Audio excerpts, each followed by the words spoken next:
So we're here today with super late model driver Cassie Gannis in Phoenix, Arizona. Yep. And I want to thank you for spending a few minutes with me today. Yeah, thank you for coming all the way out here to the nice, beautiful, hot Arizona. Exactly, it lives up to the billing. It does. At least you came on a day where at least it was below 100. So yeah, barely. That's good though. That's exactly. Well, Cassie, I guess the first thing I want to find out from you is if you can kind of tell me what got you into racing, about how old you were, different series you've come through. Just kind of tell me the story of how you got started. Yeah, well, first my dad raced here at the local dirt tracks in Arizona. Okay. He raced modifieds and dwarf cars, and I've seen him race ever since I was younger. I always wanted to do it, and he always told me no. So finally, when I was 10, somehow I convinced him to let me go test drive a quarter midget up at South Mountain, which is not too far from here. Okay.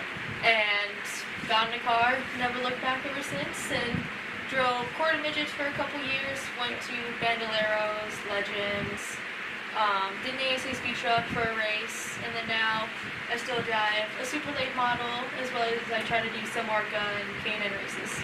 So has it been, I guess, what's the mix been in terms of dirt track versus asphalt pavement racing? Well, dirt track is a lot of dirt, so You're right. that's a lot of cleaning to do. So Right. here you can just wipe it off, but it's a ton of difference between the two, because you gotta pitch the car into the corners, and asphalt there's a lot of slamming on the brakes, getting on the throttle just right, and getting your entry just right to make that corner perfect. Right, and I guess since you've had experience in both, that's probably an advantage with either track you do for people if you're racing against somebody who maybe has only done one or the other. Yeah, I've only done one dirt track race Only one. though. Oh, Yeah. Okay. So I'm not really too good at dirt tracks, but I've always wanted to get back in Yeah. a car again and try it, because last time I was on dirt was when I was 14. Okay. So I always want to try it again to see how it is and the difference between the two. Exactly. Well, moving on from that, over your racing career to date, what would you say is your most significant accomplishment? My biggest accomplishment is definitely going to Daytona and attempting to qualify there. Even though I didn't qualify, it was still just an amazing opportunity to go out there in an ARCA car and be on a track where you grew up watching all, like, Dale Earnhardt and Jeff Gordon race, and going out there and watching them race and draft. You learned so much just by watching them. So now, how did you, what were the circumstances that led up to you being able to do that?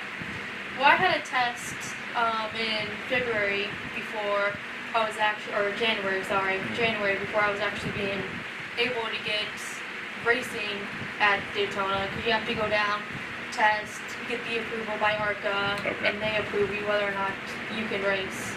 Okay. And what year did you do that? I want to say it was in 2014. Okay, so a couple years ago. Yeah. Okay. And have you done anything with the Camping World truck races? Yeah, I did one race out here at Phoenix. Unfortunately, we didn't make the race. Okay. But I still had a blast. I had a fun time learning the car. Yeah. And it's just a completely different thing than what I'm used to, but I had a complete blast. There's just, unfortunately, we didn't make the race. How differently does it handle than a stock car? It's a lot different. Is it? Okay, see, I wasn't sure. I didn't know if, so yeah, tell me. Yeah, because it's basically like a truck you drive down the road. It's so top heavy and a little bit. Okay. It's a lot bigger than a car, and there's nothing in the back end to keep that aerodynamics going. You basically got the cab and then the bed. So there's nothing. So do they move around on the track, more susceptible to getting, Yeah, when you go into the turns, the thing just gets so loose, and it's just hard to get used to. Especially the team I raced for. It was an underfunded team, Mike Harmon. Yeah. I'm still trying to do a couple races with him again. We're trying to do the truck race again out here in Phoenix, but we just didn't have the motor to compete with Right. with the guys who normally run up there. So, but it was fun though. I still had a blast. And Yeah. I'm looking forward to getting back in the truck again, hopefully. Yeah, and I guess that's it. It's not necessarily where you place or if you make it into the feature race, but just the experience you get from the different series that you've been in.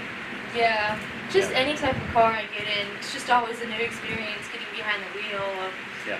of different cars, especially whether it's a truck, a stock car. They Yeah. handle completely different no matter what series you go in. Okay.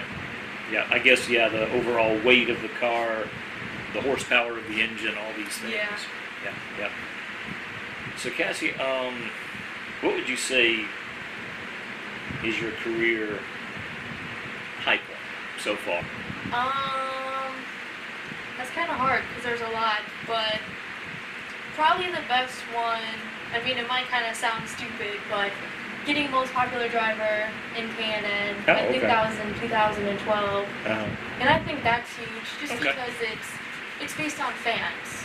There you go. Fans vote for you to be the most popular driver, and they voted for me. So for me, I think that's pretty big because that's actually meaning that the fans are behind me Absolutely. and Yeah. like me and are willing to stand behind me. So that's a huge accomplishment for me, I think.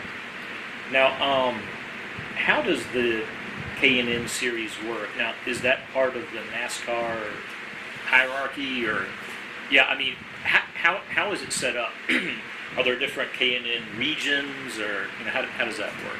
You basically just have the KNN East or West, but it is under NASCAR. Okay. Is what it is. It's a feeder series in the truck series, but they break it down to either KNN East or West.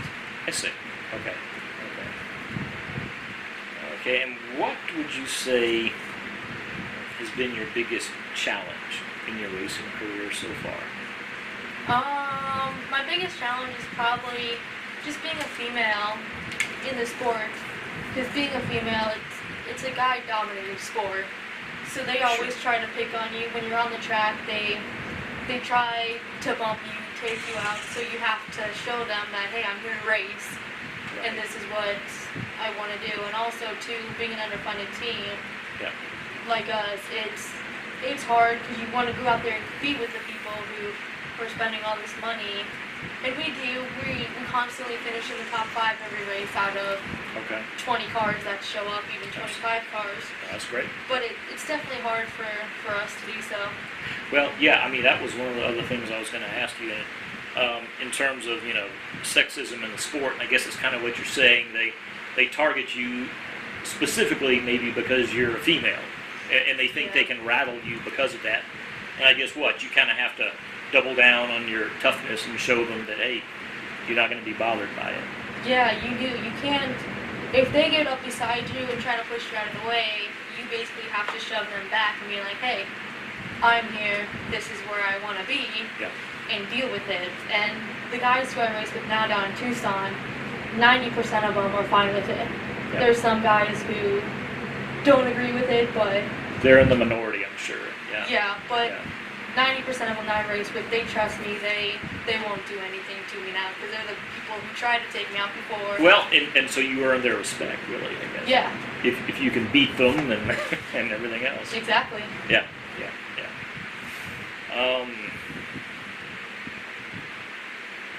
What are your ultimate goals in racing?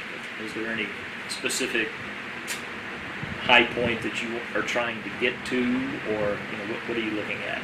Yeah, well, I definitely want to get to the Cup Series for sure. That's really what I want to do, but we got to have the sponsorship to do so. Unfortunately, even if I'm able to run a full season next year in ARCA, that of itself will be a breaking point for us, just because we're so underfunded.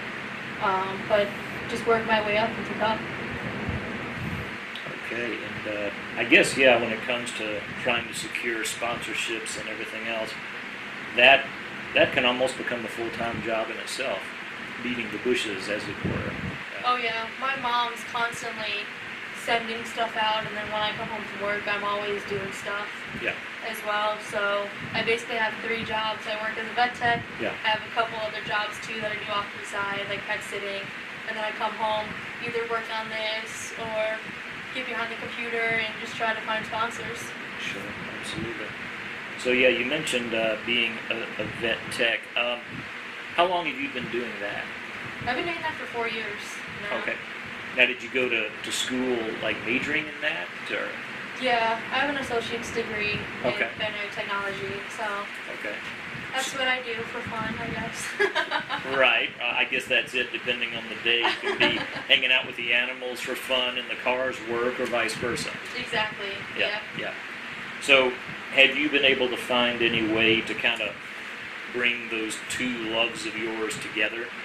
Well, that's what we're trying to work on. We're trying to find some companies that are in the veterinary field and merge them in to racing, and Okay. it's really hard to do that just because you got to know people who are higher up, and that's the biggest challenge.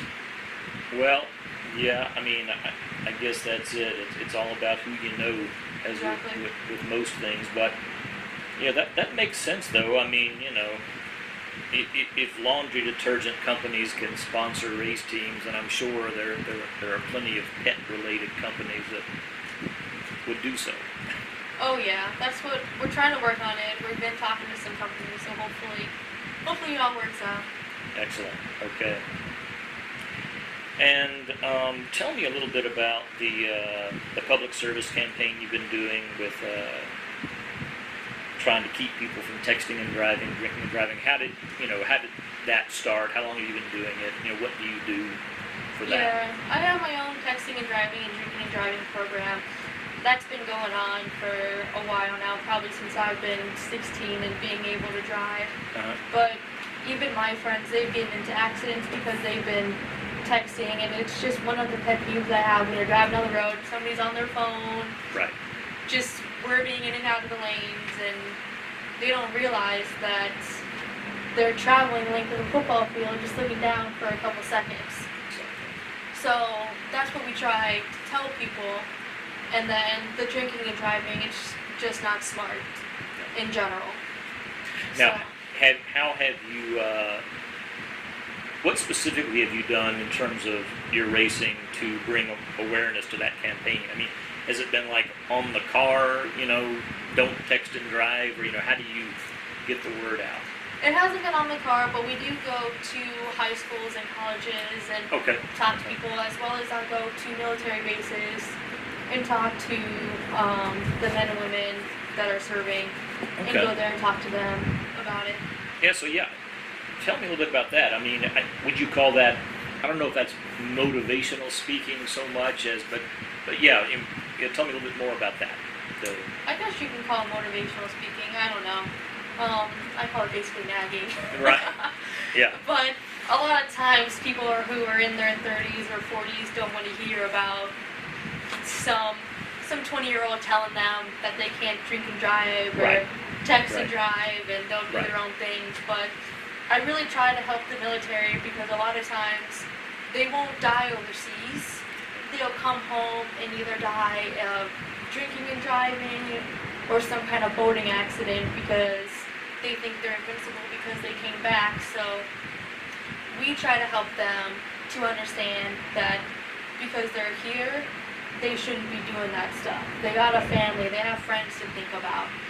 So we try to tell them that this is what they should be thinking about. And I Right. know it's hard, but we try to get the word out. Yeah, and I guess some of that probably can be folded in with post-traumatic stress disorder, this type of thing, Yeah. that so many returning service people have to deal with. So, Yeah, that's just one of the things. I know somebody who's basically like my brother. He served 3 tours, and he has post-traumatic stress, and it's really bad. And he got into heavy drinking and everything. So it's definitely hard. It's hard on family members, but we as family have to help them understand, and we have to understand too what they've been through, which is hard because we don't know what they've been through over there. Absolutely. I guess just empathy and letting people know you're there to listen if they want to talk is Yeah. kind of what it boils down to.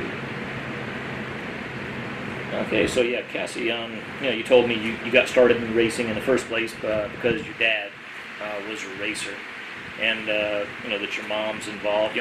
What does it mean to you, kind of, to be able to have your family there with you, experiencing the ups and downs of racing with you? I love it having my family there by my side.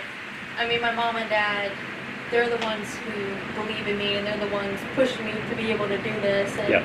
Even if I have a bad day and I want to quit and throw in the towel, they're like, no, you're not going to. You're just having a bad day. Just suck it up and get going. And my dad, he's the one who, if I'm at work, he's the one pounding on the car, getting it done. And my mom is always doing my social media or even my PR stuff and marketing. And without them, I probably wouldn't be able to race, because this is basically a family operation. When we go to the track, it's me, my dad, and one other person. Right. So right, it's pretty hard to do so. And you say that if you're having a down day, bad day, your parents are there with you. I guess in a lot of ways, your fans are the same way, right? There to kind of buck up your spirits if you're having a bad race or whatever. Yeah, no, meeting with my fans after the race, even if I've had a bad race, they come up and say how good of a job I did, even if I only did like a couple laps and I crashed or something. They're always like, okay, I'll just blow it off. We'll see you next race. And I'm like, okay, yeah, I'll see you next race. So it definitely gets your spirits up for having those people behind you and who believe in you. All right. Well, Cassie, I guess that's all the questions I have, and I want to thank you so much for talking with us this afternoon. Yeah, thank you so much for coming down here and interviewing me. All right. Thank you.